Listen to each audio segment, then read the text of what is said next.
Good evening, students. Today I will revise you the third chapter of history, which is come in your second monthly exam. So, students, chapter name is the Delhi Sultan, Delhi ke Sultan.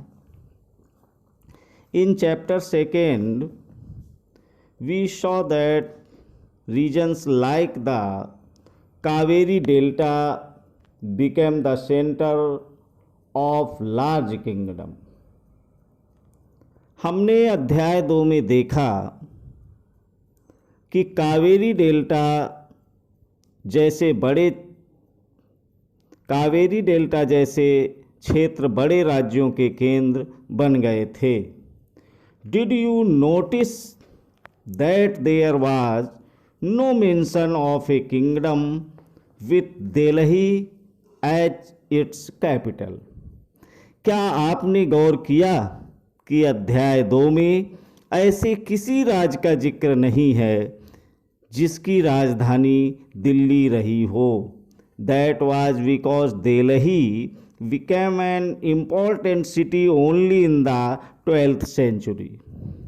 इसकी वजह यह है कि दिल्ली महत्वपूर्ण शहर 12वीं शताब्दी में ही बना. Take a look at table 1. Delhi first became the capital of kingdom under the Tomar Rajput. तालिका 1 पर नजर डालिए. पहले तोमर राजपूतों के काल में दिल्ली किस साम्राज्य की राजधानी बनी? Who were defeated in the middle of the 12th century by the Chauhans of Ajmer? It was under the Tomars and Chauhans that Delhi became an important commercial center. 12वीं सदी के मध्य में तोमरों को अजमेर के चौहानों, जिन्हें चहमान नाम से भी जाना जाता है, ने परास्त किया. तोमरों और चौहानों के राज्यकाल में ही दिल्ली वाणिज्य का एक महत्वपूर्ण केंद्र बन गया. Many rich Jain merchants lived in the city and constructed several temples. इस शहर में बहुत सारे समृद्धशाली जैन व्यापारी रहते थे जिन्होंने अनेक मंदिरों का निर्माण करवाया. Coins minted here called Dehliwal had a wide circulation. यहाँ देहलीवाल कहे जाने वाले सिक्के भी ढाले जाते थे जो काफी प्रचलन में थे. The transformation of Delhi into a capital that controlled vast areas of the subcontinent started with the foundation of the Delhi Sultanate in the beginning of the 13th century. 13वीं सदी के आरंभ में दिल्ली सल्तनत की स्थापना हुई और इसके साथ दिल्ली एक ऐसी राजधानी में बदल गई जिसका नियंत्रण इस महाद्वीप के बहुत बड़े क्षेत्र पर फैला था. Take a look at table first again and identify the 5 dynasties that together made the Delhi Sultanate. तालिका 1 पर फिर से नजर डालिए और उन 5 वंशों की पहचान कीजिए जिनमें मिलकर दिल्ली की सल्तनत बनी. The Delhi Sultans built many cities in the area that we now know as Delhi. Look at map first and located Delhi a Kohina. Siri and Jahanpanah, जिस इलाके को हम आज दिल्ली के नाम से जानते हैं, वहाँ इन सुल्तानों ने अनेक नगर बसाए। मानचित्र बना हुआ है, मानचित्र फर्स्ट को देखिए। दिल्ली, कोहिना, शीरी और जहांपना को पहचानिए। Finding out about the Delhi sultans, Delhi के सुल्तानों के बारे में जानकारी कैसे? Although inscriptions, coins and architecture provide a lot of information, especially valuable are histories. तारीख सिंगुलर, तवारीख plural, written in Persian, the language of administration under the Delhi Sultans. हालांकि अभिलेख, सिक्कों और स्थापत्य का मतलब भवन निर्माण कला के माध्यम से काफ़ी सूचना मिलती हैं, मगर और भी महत्वपूर्ण वे इतिहास, तारीख एक वचन, तवारीख बहुवचन है, जो सुल्तानों के शासन काल में प्रशासन की भाषा फारसी में लिखे गए थे।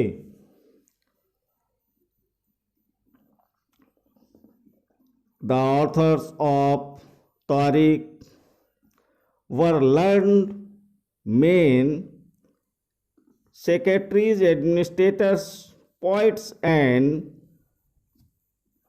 courtiers who both recounted events and advised rulers on governance.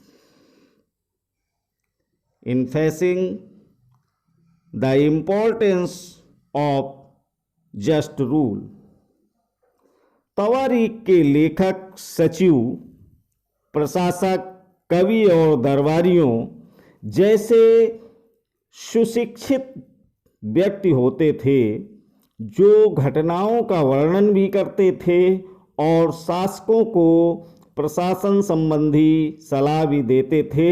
वे न्याय संगत शासन के महत्व पर बल देते थे। The following additional details in mind. Number first, the authors of Tariq lived in cities, mainly Delhi, and hardly ever in village. ये कुछ और बातें ध्यान में रखें कि नंबर एक, तवारीख के लेखक नगरों में, विशेषकर दिल्ली में रहते थे, गांव में शायद ही कभी रहते हों। Number second, they often wrote their histories for sultans in the hope of rich rewards. वे अक्सर अपने इतिहास सुल्तानों के लिए उनके ढेर सारे इनाम इकराम पाने की आशा में लिखा करते थे। Number three, these authors advised rulers on the need to preserve an ideal social order based on birthright and gender distinctions. Their ideas were not shared by everybody. तो नंबर थर्ड, ये लेखक अक्सर शासकों को जन्म सिद्ध अधिकार और लिंग भेद पर आधारित आदर्श समाज व्यवस्था बनाए रखने की सलाह देते थे। उनके विचारों से सारे लोग सहमत नहीं होते थे। इन 1236 सुल्तान इल्तुतमिश डॉटर रजिया बिकेम सुल्तान। सन 1236 में सुल्तान इल्तुतमिश की बेटी रजिया सिंहासन पर बैठी। The chronicler of the age Minhaj-e-Shiraz recognized that she was more able and qualified than all her brothers, but he was not comfortable at having a queen as ruler, nor were the noble happy at her attempts to rule it independently. She was removed from the throne in 1240। उस युग के इतिहासकार मिन्हाज-ए-शिराज ने स्वीकार किया है कि वह अपने सभी भाइयों से अधिक योग्य और सक्षम थी, लेकिन फिर भी वह एक रानी को शासक के रूप में मान्यता नहीं दे पा रहा था। दरबारी जन भी उसके स्वतंत्र रूप से शासन करने की कोशिशों से प्रसन्न नहीं थे। सन 1240 में उसे सिंहासन से हटा दिया गया।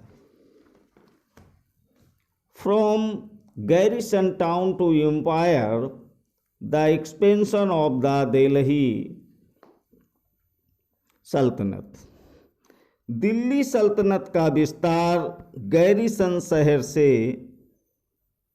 साम्राज्य तक। In the early 13th century, the control of Delhi sultans rarely went beyond heavily fortified towns occupied by garrison।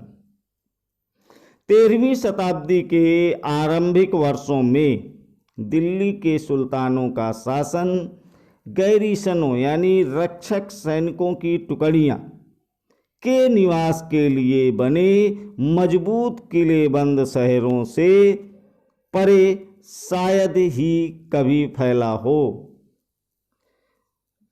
The sultans seldom controlled the hinterland of the cities and were therefore dependent upon trade, tribute, or plunder for supplies।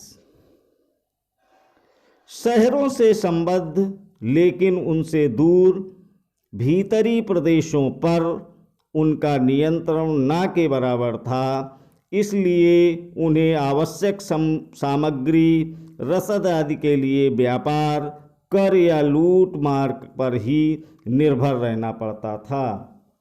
Controlling garrison towns in distant Bengal and Sindh from Delhi was extremely difficult. Delhi से सुदूर बंगाल और सिंध के garrison शहरों का नियंत्रण बहुत ही कठिन था। Rebellion war even bad weather could snap fragile communication routes. बगावत, युद्ध, यहाँ तक कि खराब मौसम से भी उनसे संपर्क के नाजुक सूत्र छिन्न भिन्न हो रहे थे।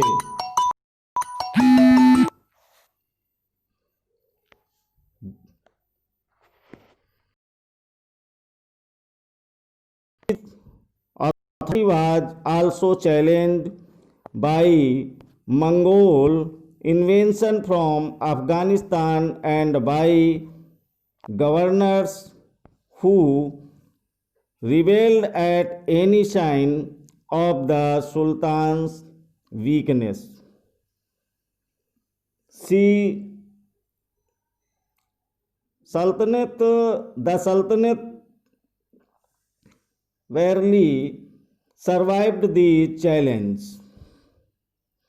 शासन को अफगानिस्तान से आने वाले हमलावरों और उन सूबेदारों से बराबर चुनौती मिलती रहती थी जो जरा सी कमजोरी का आभास मिलते ही विद्रोह का झंडा खड़ा कर देते थे। इन चुनौतियों के चलते सल्तनत बड़ी मुश्किल से किसी तरह अपने आप को बचाए हुई थी। Its expansion occurred during the reign of Ghiyasuddin Balban, Alauddin Khilji and Muhammad Tughlaq। इसका संस्थापन गयासुद्दीन बलबन के शासनकाल में हुआ और विस्तार अलाउद्दीन खिलजी और मोहम्मद तुगलक के राज्यकाल में हुआ। The first set of campaigns along the internal frontier of the Sultanate aimed at consolidating the hinterland of the garrison towns. During these campaigns, forests were cleared in the Ganga Yamuna Doab and hunter-gatherers and expelled from their habitat। सल्तनत की भीतरी सीमाओं में जो अभियान चले उनका लक्ष्य था गैरीसन शहरों की पृष्ठभूमि में स्थित भीतरी क्षेत्रों की स्थिति को मजबूत करना। इन अभियानों के दौरान गंगा यमुना के दोआब से जंगलों को साफ कर दिया गया था और शिकारी संग्राहकों तथा चरवाहों को उनके पर्यावास खदेड़ दिया गया था। These lands were given to peasants and agriculture was encouraged। New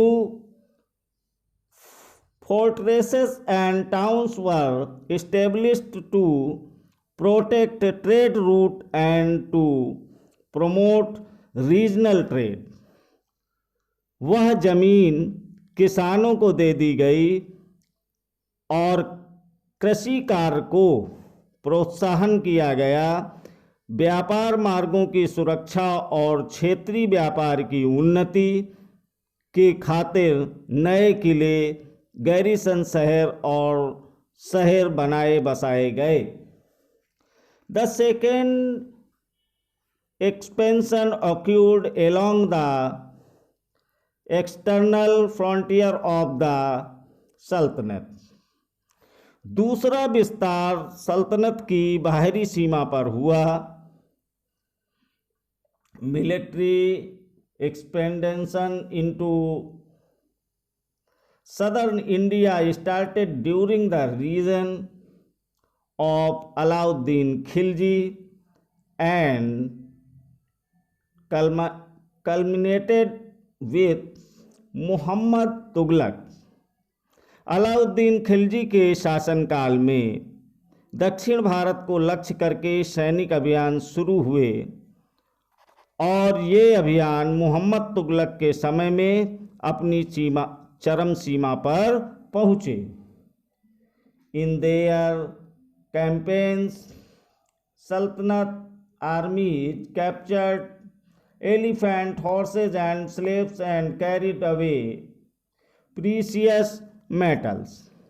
इन अभियान से सल्तनत की सेनाओं ने हाथी, घोड़े, गुलाम और मूल्यवान धातुएं अपने कब्जे में ले ली। By the end of Muhammad Tughlaq reign, 150 years after somewhat humble beginnings, the armies of the Delhi Sultanate had marched across a large part of the subcontinent। Delhi सल्तनत की सेनाओं की शुरुआत अपेक्षाकृत कमज़ोर थी, मगर 150 वर्ष बाद मोहम्मद तुगलक के राज्यकाल के अंत तक इस महाद्वीप का एक विशाल क्षेत्र इसके युद्ध अभियान के अंतर्गत आ चुका था। They had defeated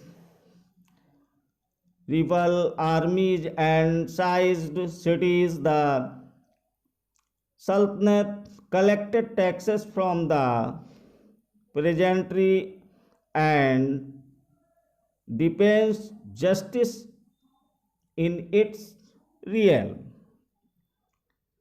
इसने शत्रुओं की सेनाओं को परास्त किया और शहरों पर कब्जा किया। इसके सूबेदार और प्रशासक मुकदमों में फैसले सुनाते थे, साथ ही किसानों से वर्क करते थे। But how complete and effective was it's controls over such a vast territories. लेकिन इतने विशाल क्षेत्र पर इनका नियंत्रण किस सीमा तक और कितना प्रभावी था?